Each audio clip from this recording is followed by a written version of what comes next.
د سوات لوی سیلانی او ښایسته سیمه ملم جبې سړک چې تر د منګلور نه ملم جبې ټاپه پورې سکم 40 کیلومتره لاره ده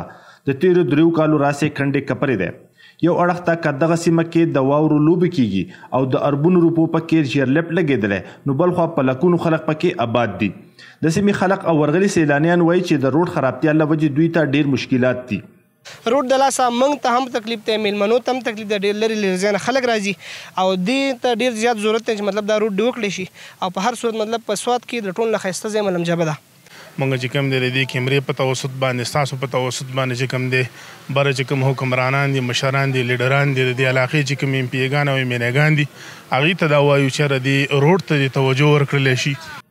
دغه سیمه کې کال 2014 کې د خیبر پښتونخوا وزیر اعلی سره د پی ټی آی چیرمن عمران خان د چیرلیفټ پرانسته وکړه او سیلانی ځایونه ولیدل او په چیرلیفټ کې چکر هم ولګاوه او وروسته لوی جلسې ته وینا کې ویل چې 2 کاله وړاندې دغه سړک ټیکا امیر مقام اینڈ کمپنی ته ورکړی شوی او هغې کې درغلي شوې आज मैंने मालूमात की है कि बहुत जल्दी ज़्यादा नहीं तो 15-20 दिन के अंदर या तो ये टेंडर कैंसिल हो जाएगा और दूसरा आएगा या ये काम करेंगे आपको तो इंशाल्लाह महीने के अंदर अंदर इस रोड पे फुल फ्लेज काम होगा और अब मैं उसको टाइम लाइन भी दूंगा कि किस टाइम में ख़त्म करना है بلخوا د پاکستان مسلم لیگ نون صوبایي مشر او د وزیر اعظم مشیر امیر مقام په یو تقریب کې دغه تورونه په صوبایي حکومت لګوي چې د پړ نشوالي او غیر سنجیدګۍ له وجې د ملم جبې سړک وران دی که یو کار غلط دی نو ته بلیک لیسټ کا